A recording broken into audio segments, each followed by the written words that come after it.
téléspectateurs, bonjour et bienvenue, ça dépend à l'heure à laquelle vous nous prenez. Je suis heureux, mesdames et messieurs, de vous présenter ce nouveau numéro de votre émission, car je reçois l'homme de Dieu avec qui nous allons devoir parler sur l'Église. L'Église, nous allons essayer de nous étendre en profondeur sur Jézabel, la Jézabel moderne. Il y a un livre qui est intitulé, que le pasteur, le révérend, l'homme de Dieu a pu peaufiner. C'est l'esprit de Jézabel dans l'église du temps de la fin. Donc, vous voyez. Donc, nous allons essayer d'en parler sur ce plateau. Merci à vous tous de partout où vous êtes. Merci de votre attention assez particulière par rapport à ce que nous faisons comme travail. Merci à la grande équipe de Congo Buzz Télévision. Je vous remercie énormément pour votre soutien. Alors je reçois mon invité à qui je dis bonjour et bienvenue, pasteur. Bonjour, bonsoir, mon frère Gilles. Je parie que vous allez bien, Robert. Oui, le Seigneur fait grâce, ça va, nous tenons quand même. Je sais que la dernière fois que vous étiez ici sur ce plateau, ouais. Nous avions tenu une émission, mais nous avions promis aux téléspectateurs que nous reviendrons pour parler sur l'esprit de Jézabel dans l'église du temps de la fin. Alors, nous voici. Oui, c'est pourquoi, quand j'ai vu votre invitation, je ne pouvais pas retenir mes pas. Très bien. Alors, revenons avant de pouvoir entrer dans notre émission proprement dite, mais j'aimerais est-ce que vous puissiez un peu réagir à certaines réactions aujourd'hui dans l'église, parce que ici nous parlons que de l'église et de la parole de Dieu. Exact. Et la Bible qui est la base du croyant. J'aimerais, avec les Écritures, si il y a des fondements bibliques par rapport à l'homme de Dieu, le pasteur Marcelo, qui dit qu'il n'a pas reçu le don du célibat, ou d'autres personnes sont en train de l'encenser d'une certaine façon parce qu'il a dit qu'il allait se remarier d'ici là. Est-ce une loi biblique de pouvoir rester pendant longtemps ou bien des années après avoir perdu son conjoint ou bien sa conjointe d'une certaine façon? Non, la Bible n'a pas déterminé la durée pendant laquelle on doit se remarier, mais du moins nous savons que l'homme et la femme sont liés pendant qu'ils sont vivants. Et si l'un des conjoints mourait, l'autre est libre. Et la Bible, l'apôtre Paul dit d'ailleurs, il pourra se remarier à la personne avec qui il veut, mais seulement que ça soit dans le Seigneur. Donc sur ce point, il n'y a pas un péché là-dedans. Surtout aussi, nous les Congolais, nous aimons tellement des polémiques. Le fait le pasteur Marcelo a annoncé qu'il n'a pas reçu le don de célibat et qu'il pourra se remarier bientôt, il n'a pas non plus dit dans un mois, dans 2 mois, dans une année. Il n'a pas donné la durée. Jésus nous a dit il va revenir bientôt. Aujourd'hui, nous sommes près de 2000 ans. Nous l'attendons toujours. Donc moi, j'espère que ce n'est pas assez une question trop grave comme plusieurs personnes sont tentées de polémiquer là-dessus. Attendons voir le temps que le Seigneur... Il n'y a aucune disposition biblique qui l'empêcherait de se remarier, même si aujourd'hui... C'est juste question un peu de culture. Question un peu de culture dans... Qui n'a rien à voir avec la parole. Souvent dans la culture africaine, congolaise, lorsque nous perdons un être cher, les hommes aiment plus nous voir dans cette humiliation, dans les pleurs qui ne terminent jamais. Bon, nous sommes des chrétiens. La mort, c'est la parole de Dieu. Le Seigneur a repris sa servante. Nous les hommes, qu'est-ce que nous aurons à dire là-dessus? Donc, pour dire qu'il y a des gens qui ont les dons de célibat, c'est-à-dire ils ne sont pas appelés à se marier, à l'instar de Paul, il en a parlé, il en a même conseillé. Il a même conseillé aux gens d'être comme lui. Mais il a dit, au lieu de brûler, vaut mieux se marier. Donc, si l'homme de Dieu trouve que en restant peut-être trop longtemps sans une femme, il pourrait être tenté, ainsi de suite.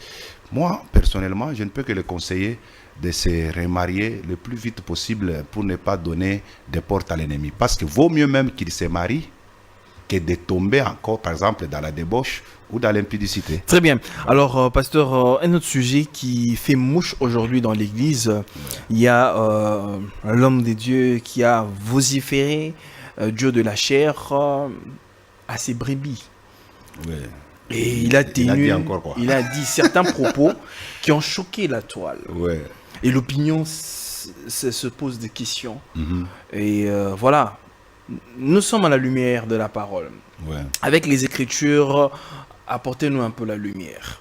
Parce que l'homme de Dieu a dit que il n'y a aucune disposition biblique où on doit mettre une alliance de mariage et que ça n'était pas biblique. Ouais. Et que celui-là, dans son église, qui mettrait une alliance, il le chasserait de l'église. Encore, il a poursuivi pour dire, je ne veux pas que les femmes entrent dans mon église sans foulard. Et que toutes les femmes doivent couvrir leur tête. Et pour chuter, il a interdit aux femmes de mettre le pantalon, le port du pantalon dans l'église. Toutes ces choses. Et pour chuter, il a dit que celui qui ne le ferait pas, c'est mon église, je le chasserai. Bon. Quelle est votre réaction En fait, les Écritures? Personnellement, je n'étais pas venu pour ça. Mais comme vous posez des questions, Oui, juste un on pourrait éclairage. peut-être... bon, d'abord, premièrement, nous devons savoir que le pasteur s'adressait à son église. Il s'adressait à son église, pas à toutes les églises.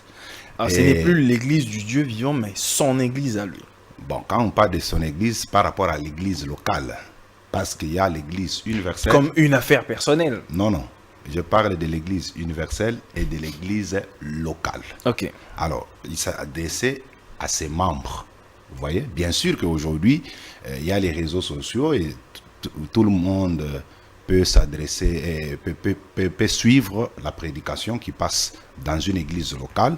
Mais j'espère qu'en suivant l'homme de Dieu et la vidéo qui fait beaucoup de bruit sur le toit, vous allez voir qu'il s'adressait pratiquement à son église.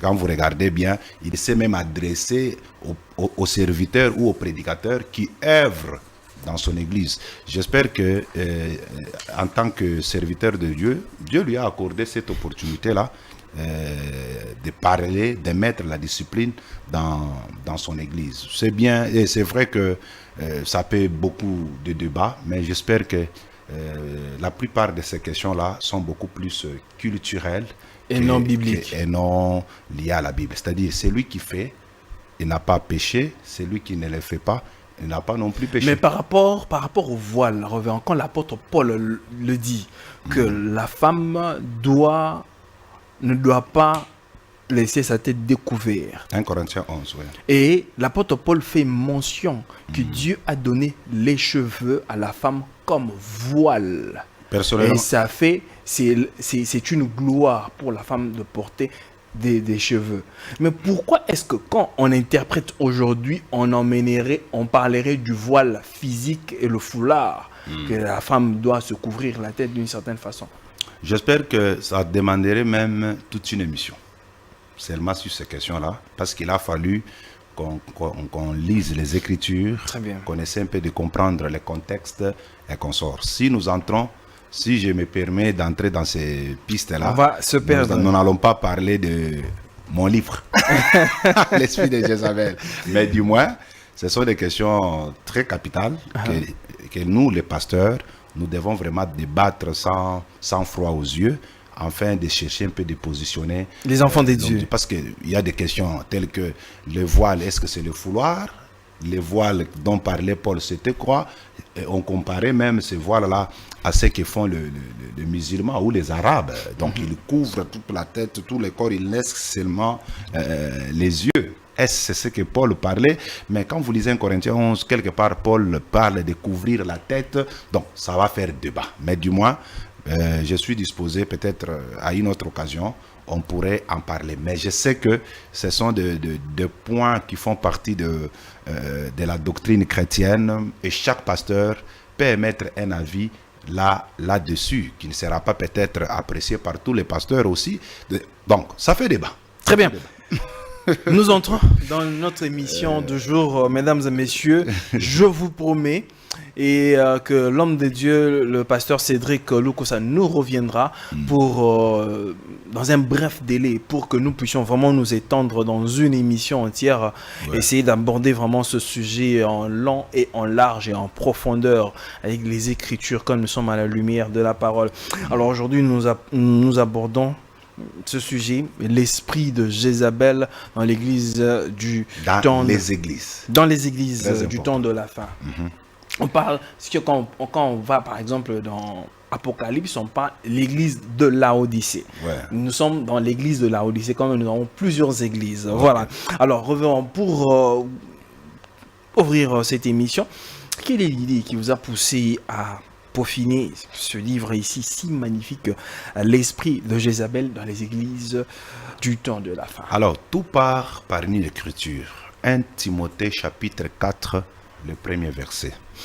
L'apôtre Paul dit, l'esprit dit expressement que dans les derniers jours, plusieurs abandonneront la foi et s'attacheront à des esprits séducteurs et à des doctrines des démons. Vous allez voir là-bas, l'apôtre Paul parle de gens qui vont abandonner la foi. Et quand on parle de la foi là-bas, il s'agit de la foi comme doctrine. Donc plusieurs abandonneront la saine doctrine. Non seulement ils vont abandonner la saine doctrine, ils vont maintenant s'attacher aux esprits séducteurs et aux doctrines des démons. C'est pour te dire, dans les Écritures, nous voyons des esprits séducteurs et il y a aussi des doctrines des démons dans les églises aujourd'hui. Et parmi les doctrines qui ont été apportées par les pasteurs, par les hommes de Dieu. Ceux qui se réclament hommes de Dieu. Ah, ceux qui se réclament hommes de Dieu. Parce qu'en 2 Corinthiens chapitre 11, l'apôtre Paul dit qu'il y a des ouvriers aussi de Satan qui se déguisent en ouvriers de justice ou en ouvrier de Christ. Vous voyez un peu ça. Donc, il y a aussi, Satan s'est arrangé pour larguer dans les églises, j'insiste bien dans les églises parce qu'il s'agit des églises locales et non dans l'église corps de Christ, l'église universelle, parce que celle-là, elle ne sera jamais séduite, mais nos églises locales peuvent l'être. Alors, l'apôtre Paul parle des esprits séducteurs, mais il ne les a pas énumérés. Mais nous pouvons quand même constater dans les livres, par exemple, d'Apocalypse chapitre 2, dans l'église de Thyatire, l'apôtre Jean, il voit dans sa vision, la lettre qui est adressée à l'église de Thyatire, Dieu dit, ce que j'ai contre toi, c'est parce que tu as laissé la femme Jézabel, qui s'est dit prophétesse, enseigner et séduire mes serviteurs, afin qu'ils se livrent à la débauche et à l'idolâtrie. Vous voyez un peu ça. Donc, vous remarquez que la femme Jézabel se disait d'abord prophétesse. Elle enseignait et dans son enseignement, c'était pour séduire les hommes de Dieu afin qu'ils se livrent à la débauche et à l'idolâtrie. Vous allez remarquer que l'histoire de cette femme Jézabel n'a pas commencé dans l'église de Thyatire. Quand nous sommes par exemple en 1 Roi chapitre 16, c'est là où l'histoire de la femme Jézabel a commencé. Son père s'est nommé Etbal. Etbal était le prêtre pratiquement du dieu Astarté. Vous voyez? Et le culte d'Astarté, c'était un culte qui amenait les gens à pratiquer ce qu'ils appelaient, eux, la prostitution sacrée. C'est-à-dire, les prêtresses d'Astarté pouvaient se mettre dans une relation, dans une prostitution avec les gens, et c'était ça leur manière de pratiquer leur culte. Donc, une prostitution, ils appelaient ça sacrée. Et certains historiens et commentateurs de la Bible disent même que c'était par cette prostitution-là, dite sacrée entre guillemets, que Jézabel a été née. Et quand cette femme est venue, malheureusement, le roi d'Israël, Akab, est entré en mariage avec elle.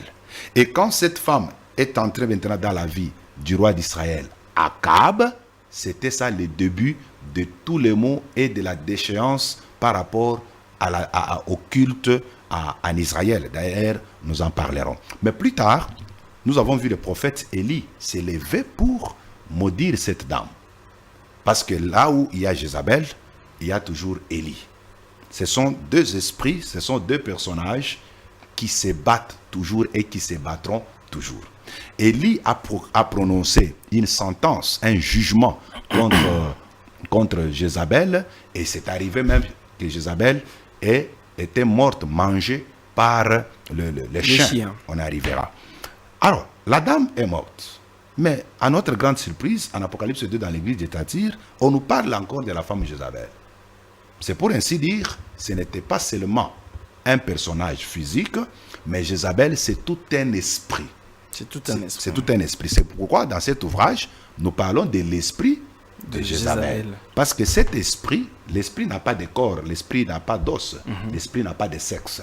L'esprit peut entrer dans une femme, tout comme l'esprit peut entrer dans un homme.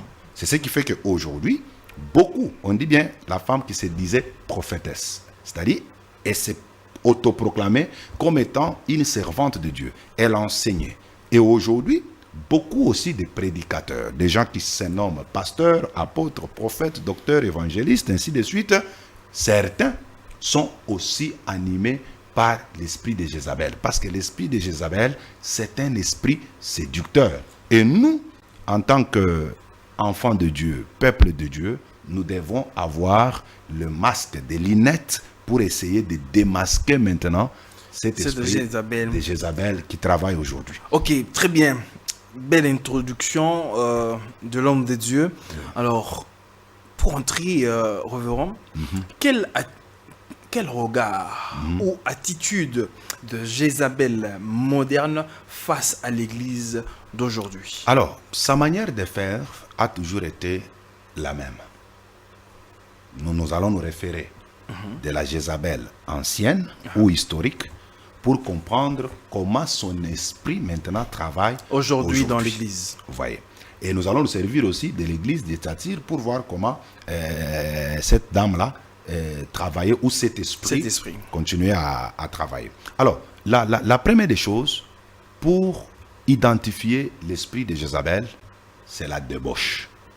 La débauche. La débauche. La débauche, on peut m'appeler en d'autres termes l'impudicité.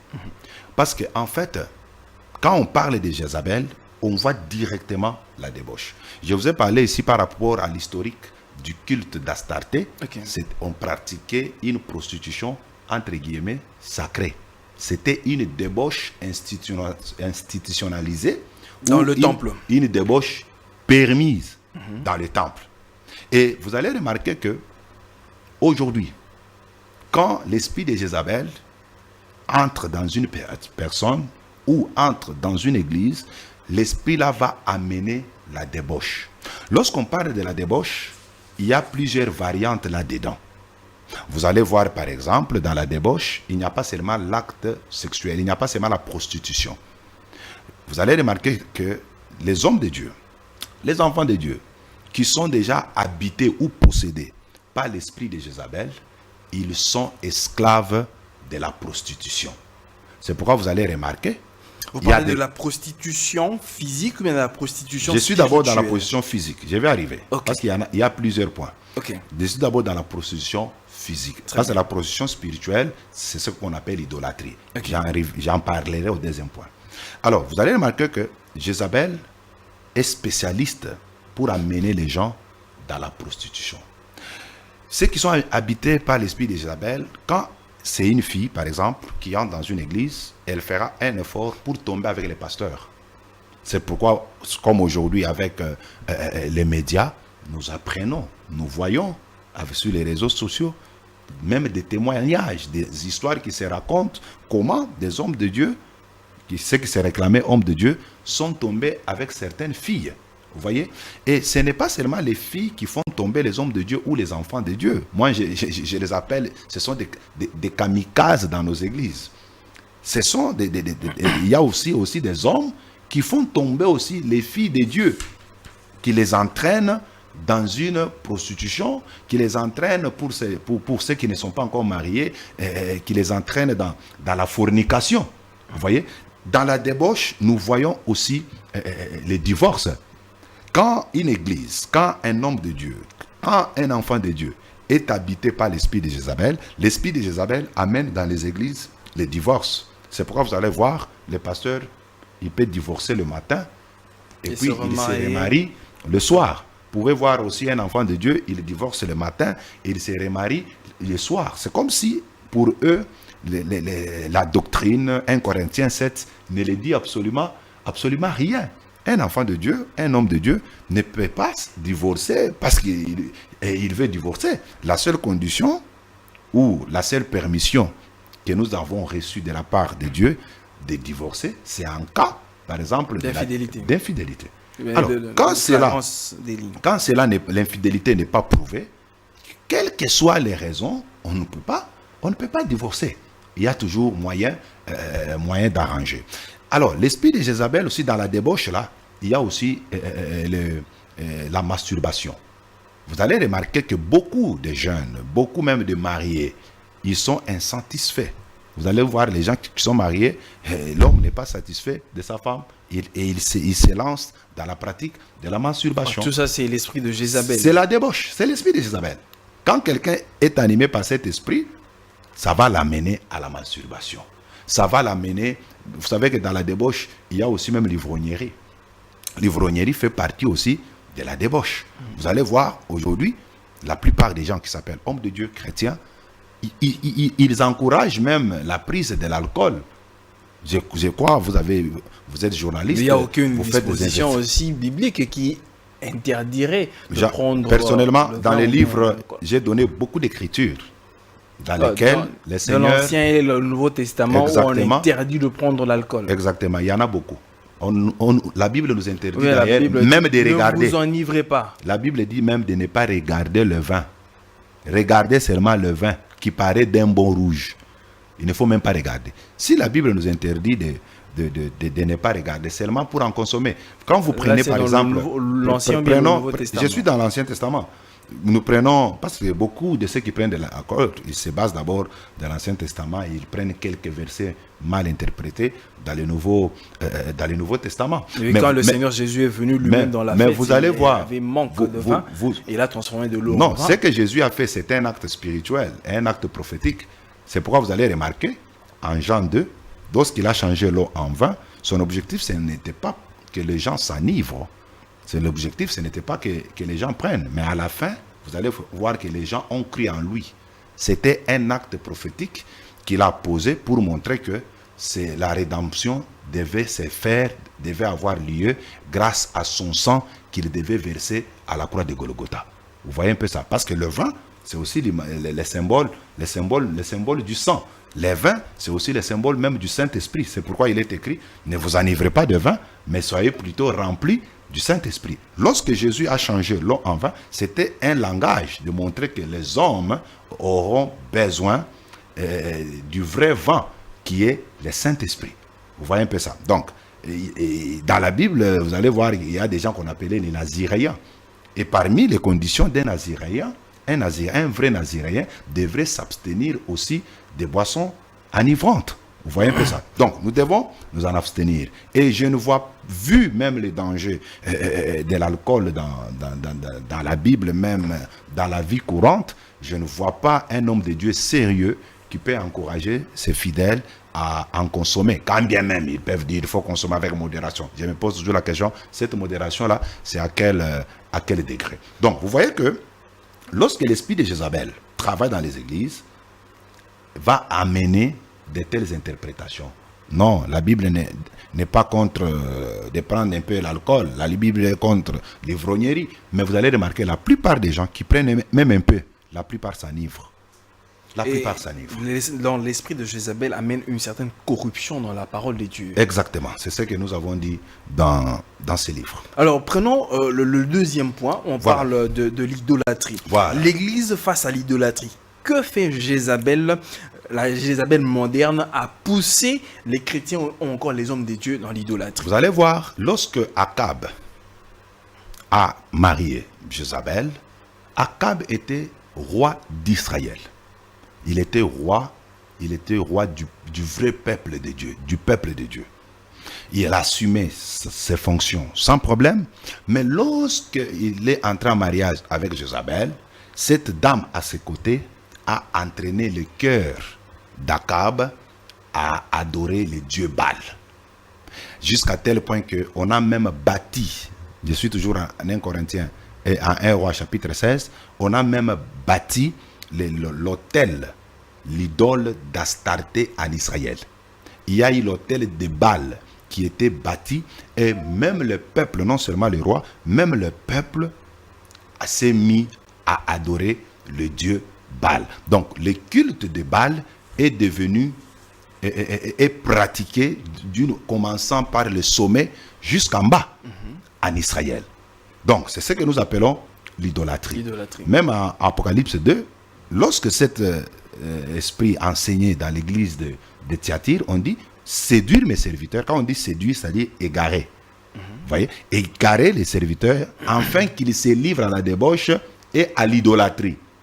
Vous voyez un peu ça. Donc, quand quelqu'un est animé par l'esprit de Jézabel, vous allez remarquer aussi la pratique de l'idolâtrie. Maintenant, l'idolâtrie, dans l'église, il y a beaucoup de choses maintenant. Christ aujourd'hui. Il y a beaucoup de choses. Parce que la simple définition de l'idolâtrie, c'est se prosterner devant les idoles. Ça, c'est connu de tout le monde. Mais dans l'idolâtrie, il y a plusieurs formes. Ceux qui se prosternent devant des idoles, ils pratiquent l'idolâtrie. Et ceux qui vénèrent les hommes, c'est ce que nous appelons aussi le culte de la personnalité. Le culte de la personnalité. J'en ai parlé dans les livres, surtout nous dans les églises des réveils, c'est là où nous avons beaucoup de problèmes. Nous avons fui les chapelets de l'église catholique, nous avons fui les statues, les cultes de Marie, les cultes des anges, mais nous constatons maintenant que dans l'église, parmi les mots qui dérangent les églises des réveils, il y a aussi la personnalité.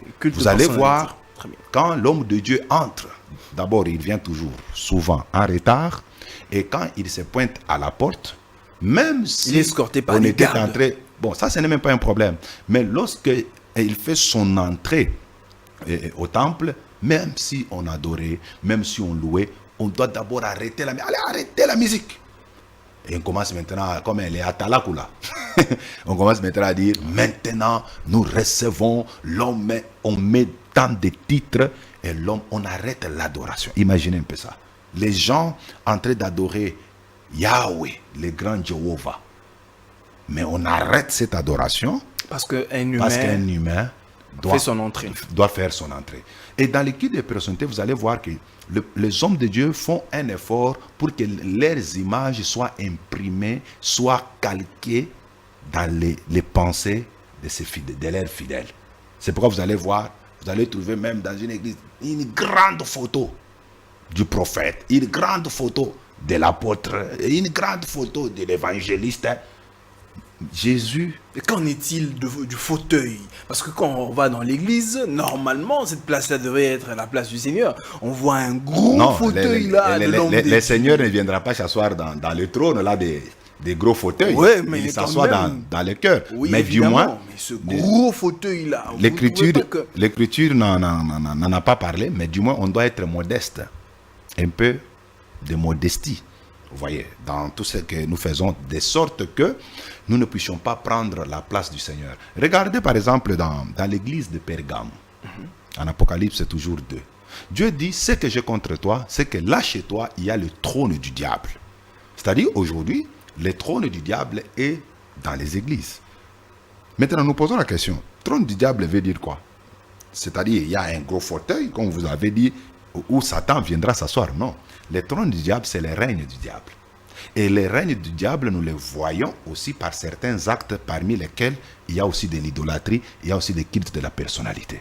C'est pourquoi vous allez voir, aujourd'hui, les gens, au lieu de prier au nom de Jésus, comme il nous a été recommandé en Jean 14, Jean 16, aujourd'hui nous prions au nom du Dieu de l'homme de Dieu, le Dieu des. C'est comme je suivais la télé, il y a quelqu'un qui vient donner un témoignage. Je donne un témoignage au nom de Nzambe Yasikatenda. Bon, c'est vous qui Au avez nom cité du les Dieu noms. de Barouti. Moi, je ne vais pas citer. Au nom du Dieu de Barouti. Moi, je ne suis pas dans les noms. Mais du moins. Au nom du Dieu de l'apôtre. Voilà. Vous voyez un peu ça. Mouton. Si le nom du Dieu est tel, son nom est Jésus, pourquoi ne pas parler que Jésus m'a guéri? Mais on doit faire entrer un peu le nom du pasteur. C'est une manière de vénérer l'homme de Dieu. Oui, oui. Ce sont des pistes de séduction. Vous voyez un peu ça. Et nous, les enfants de Dieu, les hommes de Dieu, nous devons faire attention avec ça. Parce que c'est l'esprit de Jézabel. Parce que quand Jézabel est là, elle court derrière les titres. Vous voyez, regardez aujourd'hui, on peut appeler ça comment? Tritromanie après. Tritromanie. Voilà. Il y a un peu cette guerre-là des titres. Vous allez voir quelqu'un, il était frère. Après, quand il commence pas à prêcher, on le pompe évangéliste. Après quelques temps, pasteur. Après, prophète. Après. Et les hommes de Dieu ne veulent plus qu'on maintenant, il quitte même au nom d'apôtres, prophète, il devient maintenant des prophètes majeurs, des apôtres majeurs. Il quitte là-bas, il devient des bishops, après archbishop. Ce qui manque maintenant aujourd'hui, c'est porter seulement le nom des papes. Vous voyez un peu ça. Tout ça, c'est quoi? C'est l'esprit de Jézabel. C'est pourquoi les vrais hommes de Dieu, les enfants de Dieu, ils doivent lire beaucoup cet ouvrage. Ça va beaucoup oindre leurs yeux afin qu'ils discernent ce qui est en train de se passer. Qu'en est-il alors de l'appellation Daddy qui est très courant aujourd'hui? Est-ce que ce ne serait pas aussi le culte de personnalité? Les pasteurs ne veulent plus qu'on les appelle des pasteurs ou bien bergers. Vraiment. Révérends, mais ils veulent plutôt qu'on les appelle Daddy. Même révérend là, ça fait peur. Révérend là, là-dedans, dans les révérends, il y a vénéré. Vous voyez un peu ça? Donc, vous allez voir, ce sont des titres qui énervent à un certain moment les hommes avisés. Vous voyez? De préférence, vaut mieux qu'on reste frère, qu'on soit pasteur. Mais les pasteurs d'aujourd'hui, quand vous l'appelez frère, c'est comme si vous l'humiliez. Moi, à l'église, jusqu'aujourd'hui, j'ai des gens qui m'appellent frère Cédric et je suis à l'aise. Une fois, une petite je suis leur histoire. frère. Une fois, une petite histoire. Oui. Je parlais avec un prophète au téléphone. Oui. Je disais, bon, frère X, je ne veux pas citer son nom ici comme il est connu. Oui. Frère X, tout ça. Non, je ne suis pas frère, je suis prophète. Appelez-moi prophète. Donc, il a refusé que je l'appelle frère. Donc, souvent, c'est l'esprit de Jézabel qui amène même l'orgueil dans les hommes de Dieu. Ce sont des choses que nous condamnons. Développons beaucoup plus l'humilité, qu'on développe beaucoup plus le sens de s'effacer et de laisser Christ croître au travers de nous et au travers de nos ministères. Alors, comment est-ce que la Jézabel moderne, l'esprit de Jézabel, pousse le peuple, encore l'Église ou les croyants, à l'abandon de l'alliance, voilà, qui est le socle en fait de la parole de Dieu. Ça, c'est le troisième pilier de l'esprit de Jézabel. Je suis en 1 Roi, chapitre 19, le verset 10. C'est Élie qui pleure. Il dit: Seigneur, ton peuple a abandonné l'alliance. Il pleure, il s'inquiète. Pourquoi le peuple a abandonné l'alliance? Mais le peuple n'a pas abandonné l'alliance par lui-même. C'est parce que Jézabel les a poussés à abandonner l'alliance. Quand vous lisez toute la Bible, vous allez voir qu'il y a environ 8 grandes alliances qu'on peut appeler les alliances divines. La première alliance, c'est l'alliance en Éden. Ça, c'est une alliance avant la chute d'Adam. La deuxième alliance, c'est l'alliance avec Adam déchu, c'est-à-dire après que Adam est tombé dans les péchés. La troisième alliance, c'est l'alliance avec Noé, après qu'il soit sorti de l'arche, qui avait pour signe d'ailleurs l'arc-en-ciel. La quatrième alliance, c'est l'alliance avec Abraham, qui avait pour signe la circoncision. La cinquième alliance, c'est l'alliance de Moïse, ou l'alliance mosaïque. Vous voyez un peu ça? Qu'on peut appeler, en d'autres termes, l'ancienne. En fait, on peut parler même de l'ancienne alliance. Je suis déjà en Exode 19. Vous voyez? La cinquième alliance, c'est l'alliance palestinienne, l'alliance lorsque les enfants d'Israël devraient entrer dans la terre promise, parmi lesquels ils ne devaient pas suivre ou adorer les dieux des Cananéens. Vous voyez? Et cette alliance-là avait, je crois, pour signe les sabbats.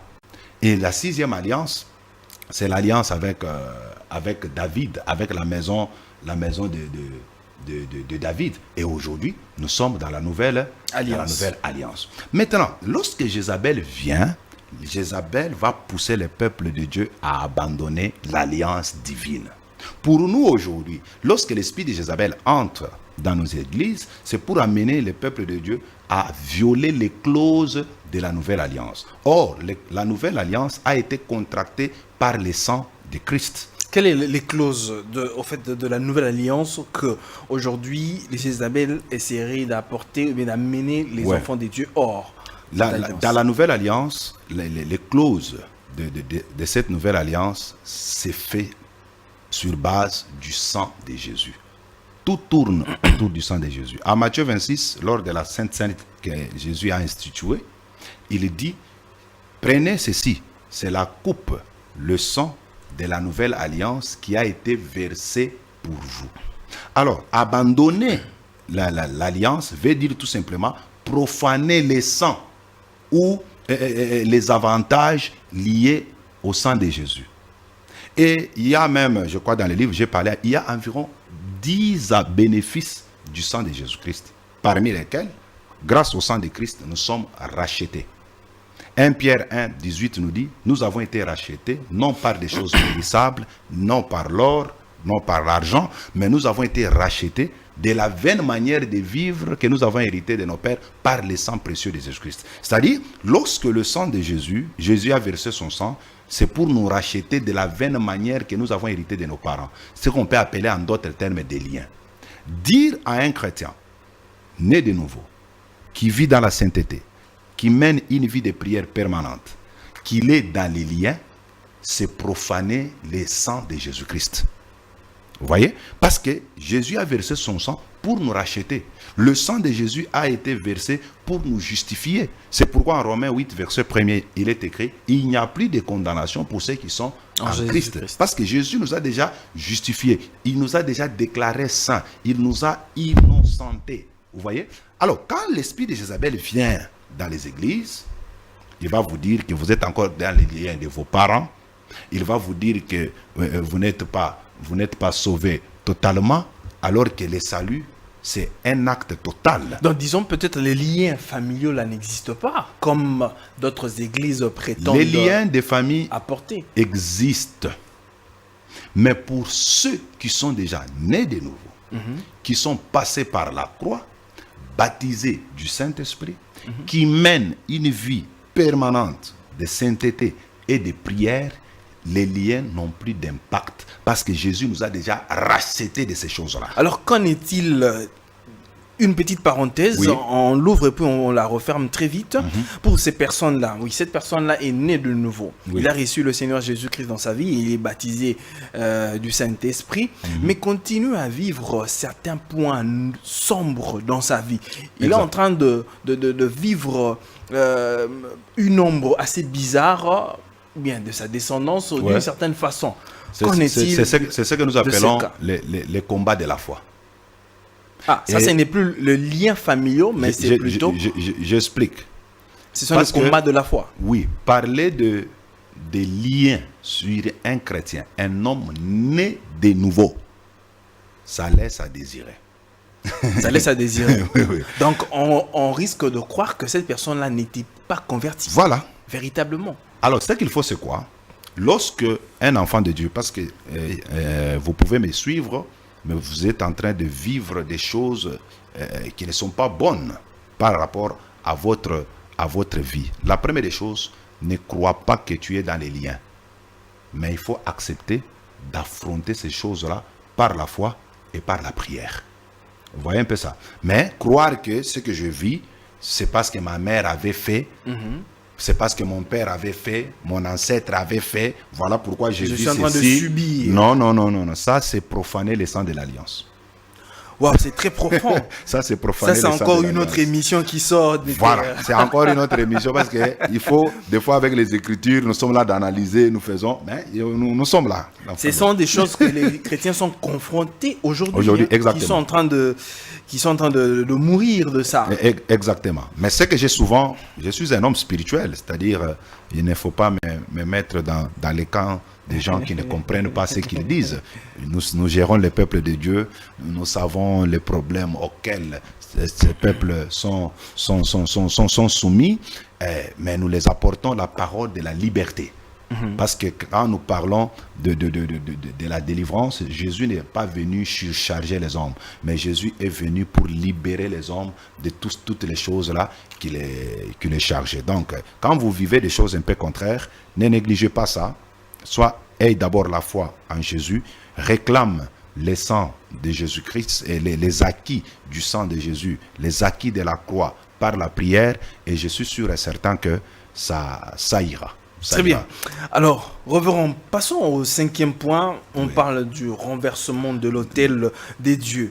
J'aimerais ce que vous puissiez d'abord nous dire c'est quoi un autel. Oui. Alors, toujours en 1 Roi 19, verset 10, Élie pleure, il dit, ton peuple a abandonné l'alliance, ils ont renversé tes autels.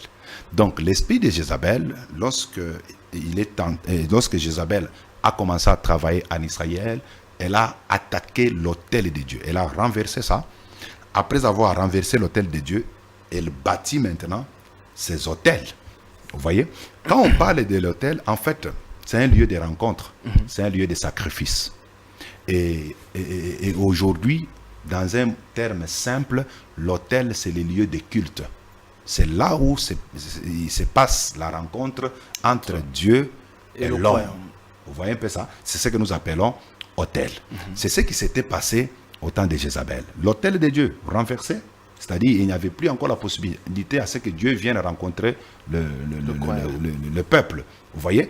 Et c'est comme ça que Jézabel a bâti l'autel de Baal, a bâti aussi l'autel d'Astarté. Et il y avait des prophètes tout autour de cet autel qui servaient pour entraîner les peuples pratiquement à l'idolâtrie. Maintenant, aujourd'hui, j'ai comparé l'autel là à l'église, au lieu de culte. Vous voyez, aux églises locales. Vous allez voir que Jézabel ne tolère pas le vrai culte. Adorer Dieu, Jézabel ne vous permettra pas. Jézabel voudra à ce que tu adores l'homme, que tu adores la créature, que tu adores Satan, que tu adores les démons. Comme vous venez de parler de l'idolâtrie. Exact. Ça marche pratiquement de pair. Mais les églises qui adorent Dieu en vérité, comme Jean 4, 23, 24 nous dit, les seigneurs cherchent les vrais adorateurs qui doivent adorer en esprit et en vérité. Vous voyez voir que lorsque Jézabel trouve les vrais adorateurs, ou une église qui adore réellement Dieu, Jézabel est contre ça. Jézabel s'engage en guerre. Jézabel s'engage en guerre. Et c'est pourquoi vous allez voir, il y a un pilier qu'on a sauté, et tuer les prophètes. Vous voyez, Jézabel va s'engager pour même tuer ceux qui vont la résister. Vous voyez? Alors, maintenant, les véritables églises, Jézabel s'engage pour les détruire. C'est pourquoi vous allez voir les véritables hommes de Dieu qui prêchent la sainte doctrine, qui marchent dans la sainteté. Vous allez voir que Jézabel les attaque. Ils connaissent des persécutions terribles dans leur ministère. Reverend, il y a une question. Est-il aussi possible qu'une église locale qui croit servir réellement Dieu, mais être en dehors de sa volonté? Oui. Donc, les personnes sont tellement sincères. Ils pensent vraiment servir le Seigneur, mais en réalité, selon les Écritures, ils sont en dehors de sa volonté. Les 7 églises d'Asie que nous avons citées au début ici, Éphèse, Smyrne, Pergame, Thyatire, Sardes, Philadelphie, Laodicée. Quand vous prenez Pergame, vous prenez Thyatire, c'était des églises locales. L'ange là qu'on appelle, c'était le pasteur qui était là. Il servait le Seigneur. Mais là-dedans, Satan s'est infiltré et il a placé son trône. Et là, dans l'église de Thyatire, Satan s'est infiltré au travers des enseignements de Jézabel pour amener le peuple à la débauche et à l'idolâtrie. Mais ils continuaient à servir Dieu. Mais lorsque le Seigneur les regardait, il voyait que chez eux et là, ils s'étaient déjà détournés de la vraie parole de Dieu. C'est pourquoi d'ailleurs, le message adressé à ces 7 églises doivent nous servir de thermomètre pour voir si l'église, si l'homme de Dieu est dans la vérité ou pas. Ou pas. C'est pourquoi, parmi les lettres que nous, l'Église, que nous, les pasteurs, devons beaucoup plus lire, c'est Apocalypse 2 et Apocalypse 3. Nous devons les lire couramment, en tant que croyants, en tant qu'hommes de Dieu et en tant qu'Église du Seigneur. Quand on ne lit pas ces choses, des fois on va se retrouver dérouté sans les savoir. Quand on appelle séduire, égarer, c'est-à-dire quelqu'un, quand on dit égarer, quelqu'un est tenté de suivre une mauvaise voie sans le savoir. C'est ça, égarer. Et quelqu'un est dans une mauvaise voie sans le savoir.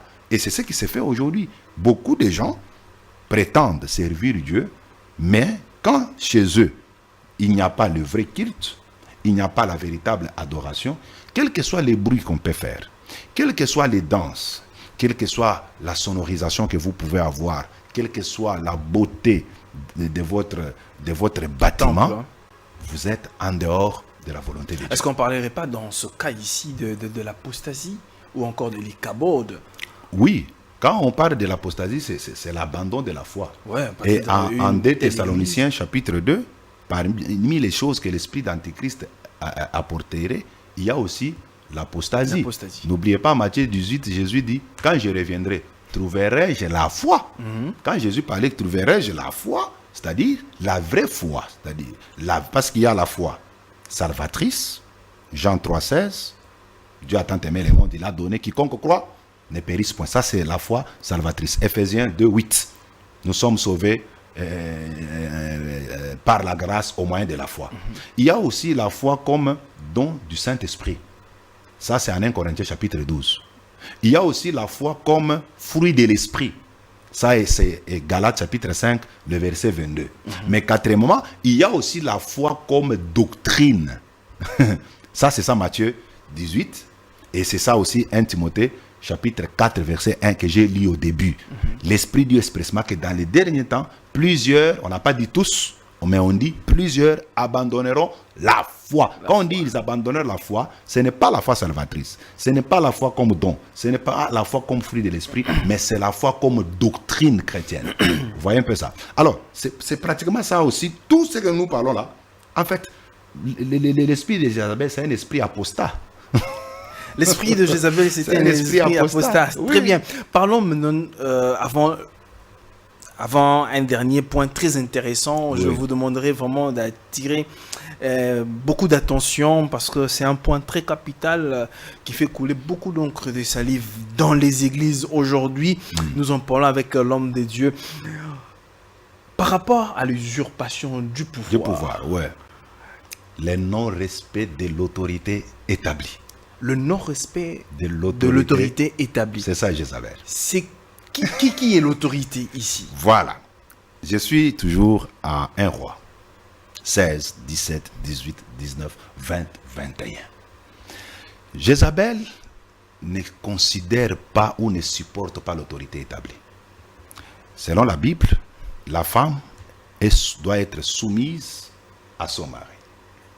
Jézabel, elle prenait toujours les devants sur Akab. Je vous donne l'exemple.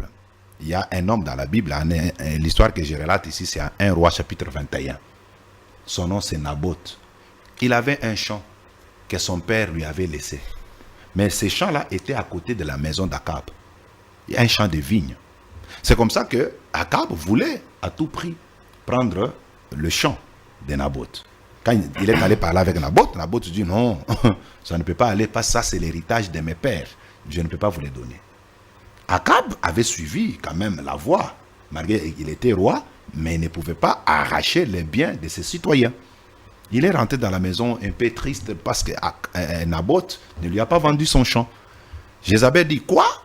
Akab, toi tu es roi ici en Israël et un citoyen te refuse le champ. Alors moi je vais m'en charger. C'est comme ça que Jézabel a organisé le meurtre de Naboth et a amené le champ de Naboth à Akab. C'est ce que j'appelle l'usurpation de pouvoir ou le non-respect de l'autorité établie.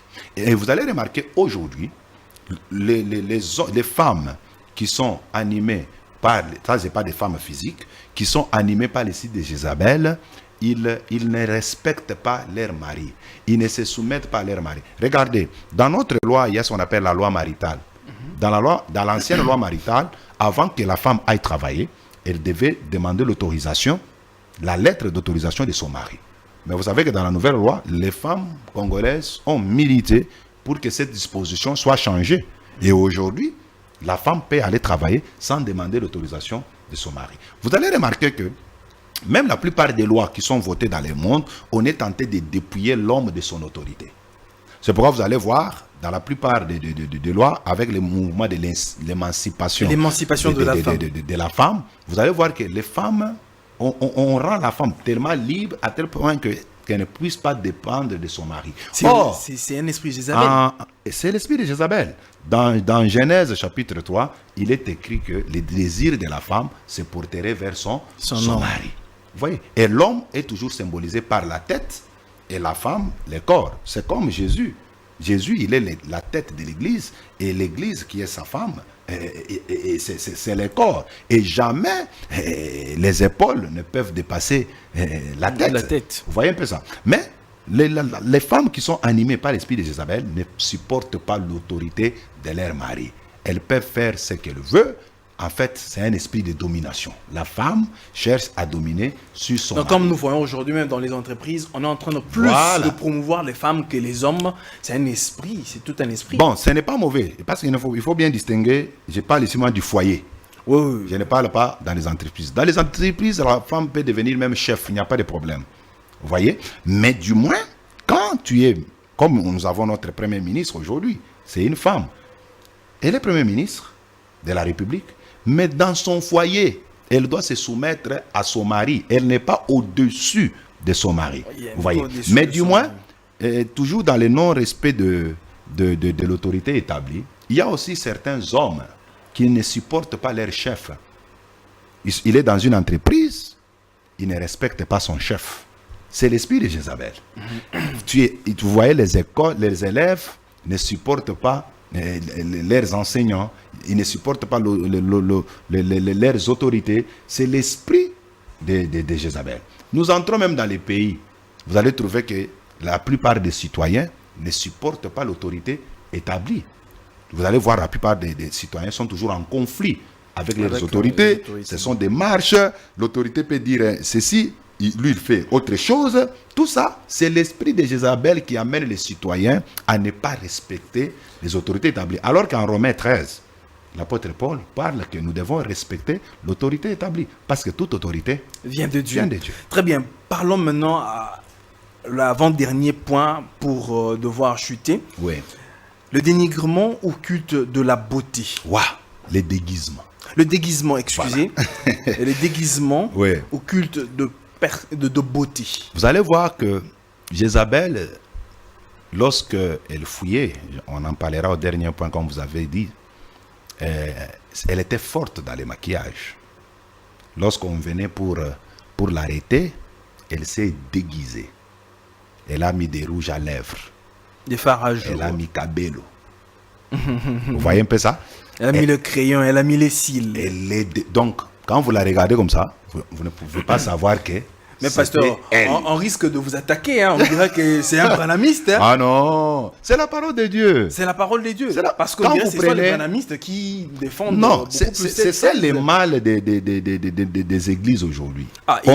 On cherche à lier la vérité à un groupe religieux. Ou à une doctrine. Vous voyez un peu ça? Non.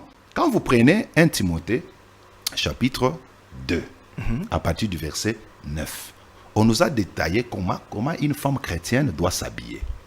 Elle doit s'habiller avec décence. La femme chrétienne doit s'habiller avec modestie. Quand vous êtes à 1 Pierre chapitre 3, l'apôtre Paul dit, et l'apôtre Pierre dit, au-delà de cet aspect extérieur que la femme doit avoir, c'est-à-dire les cheveux non tressés, ne porte pas de l'or et consort, elle doit ajouter aussi la vertu du cœur. C'est-à-dire, elle doit être une femme vertueuse. Son cœur doit être bon. Son caractère doit être bon. Mais du moins, vous allez remarquer que ce que la Bible condamne, c'est l'exagération Vous voyez un peu ça? Il ne faut pas se maquiller d'une manière exagérée. Que les Ah, c'est femmes... pas mauvais de se maquiller. On peut se maquiller, mais ne pas exagérer. Il ne faut pas trop ressembler aux Au prostituées. monde. Aux Vous voyez un peu ça? prostituées. Faites quand même quelque chose Pour se faire belle. qui te permet quand même de se garder un peu naturel. Vous voyez un peu ça? Vous pouvez ajouter des petits trucs, mais du moins que cela ne vous amène vous déforme pas. à ressembler aux femmes mondaines, aux prostituées et consorts. Même l'habillement, vous avez parlé ici des pantalons. Vous n'allez pas voir dans la Bible une écriture qui dit on parle de pantalons. Non, mais la Bible parle de l'habillement décent. Et la décence aussi, des fois, c'est défini par rapport aux cultures.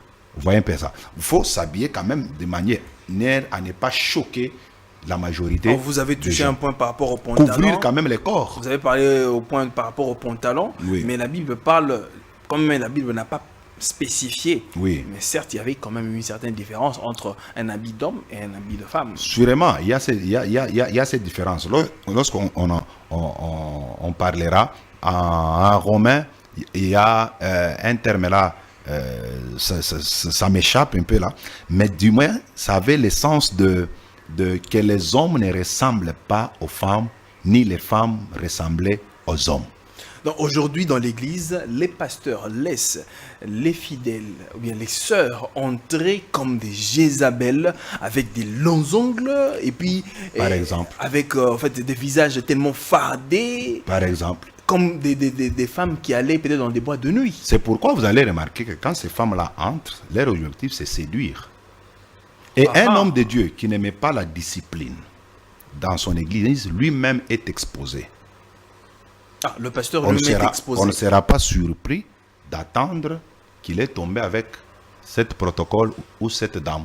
Donc l'idée ici de vouloir se faire si belle Oui. et de vouloir séduire. Séduire, exactement. Parce que d'abord, dans la nature de la femme, il y a cette nature-là de séduire. Ok. Vous voyez un peu ça? Et quand elle ajoute maintenant ce qu'elle ajoute, pour se rendre encore belle, c'est pour séduire encore davantage. Maintenant, ici, séduire, c'est dans le sens de faire tomber l'homme ou l'homme de Dieu.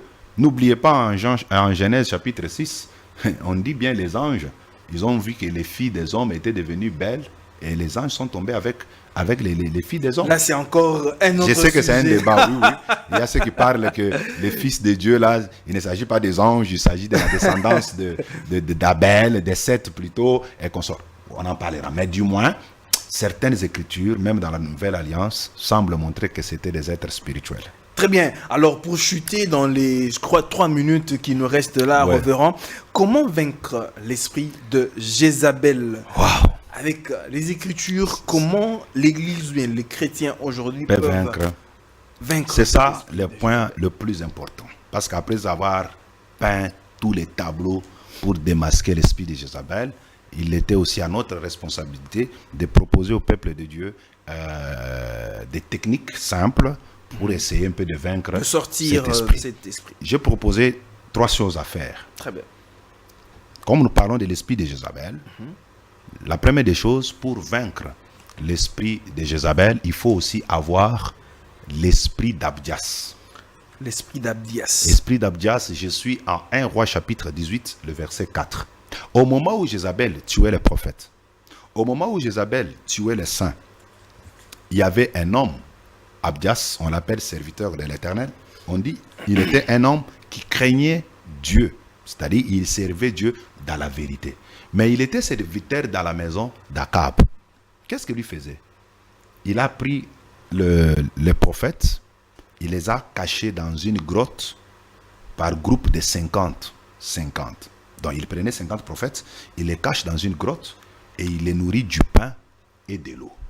Vous voyez? C'est ce que j'appelle l'esprit d'Abdias. Et tous les véritables hommes de Dieu qui prêchent aujourd'hui doivent être animés par l'esprit d'Abdias. Et ils doivent pratiquer ce que j'ai appelé dans les livres les principes de l'isolement. Il ne faut pas seulement s'exposer à tout le temps. En cachette, dans les secrets, nous devons former les hommes de Dieu.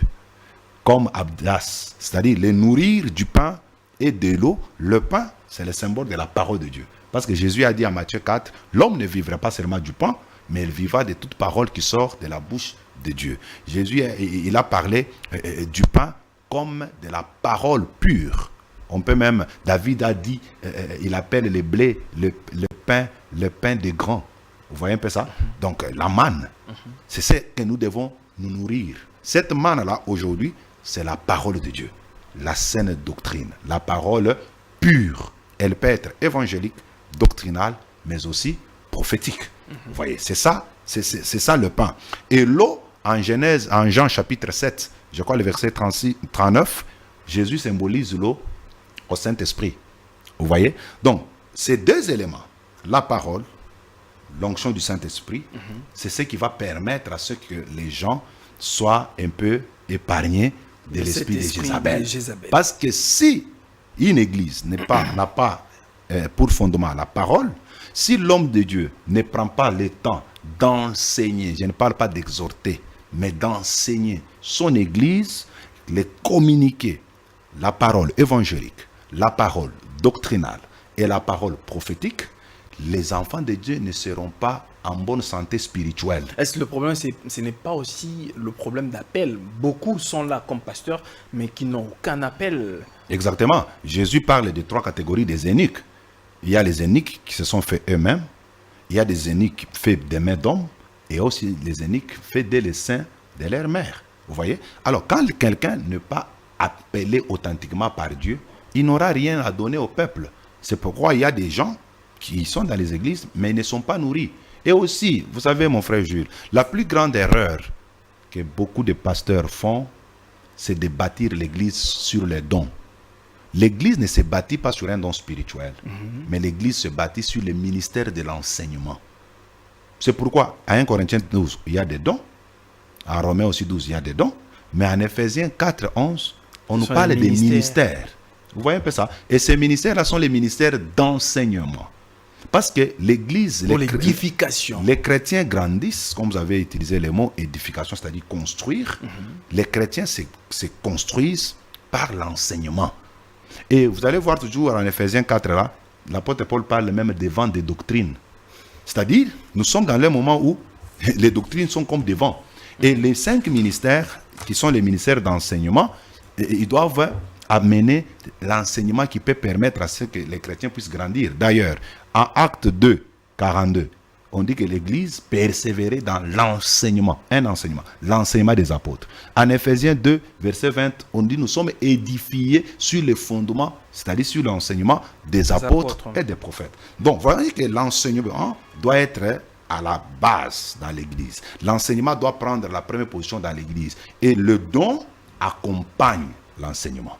Parce que le séducteur, quand il vient aussi avec les dons. Parce qu'en fait, les dons révèlent juste la puissance.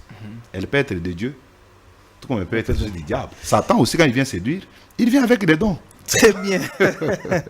Merci beaucoup, révérend. Alors, ça, c'est le premier esprit. Peut-être, je ne sais pas, il reste combien de temps, je peux passer rapidement. Et le deuxième esprit, c'est l'esprit d'Élie. Comme j'ai dit. Chuté par là parce qu'on nous a montré déjà que c'est merci. la fin. Là où il y a Élie, là où il y a Jézabel, il y a aussi Élie. C'est comme Jean-Baptiste. Il avait l'esprit et la puissance d'Élie, selon Luc chapitre 1, le verset 16 jusqu'à 18. Il avait l'esprit et la puissance d'Élie, mais aussi, il y avait aussi une femme qu'on appelait Hérodias. Elle était animée par l'esprit de Jézabel. Vous voyez un peu ça? Donc maintenant, Élie, qu'est-ce qu'il fait? Lui, il proclame le jugement. C'est un ministère, oui, de puissance, mais beaucoup plus de proclamation de jugement sur les sorts de Jézabel. Mais troisièmement, pour terminer, pour vaincre définitivement l'esprit de Jézabel, il faut avoir l'esprit de Jéhu. L'esprit de Jéhu, c'est 2 Rois chapitre 9. C'est Jéhu, Élie a prophétisé, mais c'est Jéhu qui a mis fin à Jézabel. Et comment il a réussi à le faire? Au travers des eunuques. Okay. C'est-à-dire, si tu veux vaincre l'esprit de Jézabel, tu dois être un eunuque. Un eunuque, c'est un homme castré. C'est un homme dépouillé de tout sentiment humain. Vous voyez? C'est-à-dire, pour vaincre l'esprit de Jézabel, il faut être dépouillé. En fait, il faut être un circoncis. Il faut être un circoncis. Du 8e jour. Un homme dépouillé de tous les désirs de la chair. Et cela, c'est fait sur base du Saint-Esprit. Très bien, merci beaucoup, Reverend. Alors, pour les personnes qui voudraient se procurer du livre, comment faire Bon, pour le faire, pour le moment, vous savez que c'est un livre qui attaque les fausses doctrines vraiment dans leur souche. Alors, la plupart des bibliothèques chrétiennes ne les supportent pas. C'est comme ça que jusqu'à présent, nous faisons la vente à domicile, si je peux le dire ainsi. Alors, c'est mieux de nous appeler au 085 124 98 08. 085 124 98 08, c'est un numéro sur WhatsApp. Appelez-nous, vous allez nous dire les lieux où vous êtes, on pourra vous envoyer votre livre. La vente à domicile est aussi possible. Et aussi en ligne, pour ceux qui veulent, pour ceux qui sont à Oui, l'extérieur. pour ceux que c'est déjà sur, on appelle ça comment, Amazon. Hein? Amazon. Ça y est, sur Amazon, ça fait déjà plus d'une année que le livre est sur Amazon, mais veuillez beaucoup plus nous contacter pour les amples informations. Très bien, merci beaucoup, Reverend. Merci mon frère Gilles.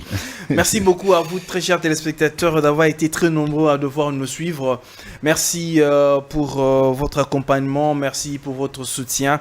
Alors pour ceux qui veulent venir dédier aussi leur livre comme l'homme de Dieu l'a fait ici, vous pourrez toutefois nous contacter, notre contact est là. Alors portez-vous bien. Merci à Kim, merci à Bestel, merci à la grande équipe de Congo Best Télévision. On se retrouve très prochainement. Que la paix soit avec vous et que Dieu vous bénisse. Au revoir.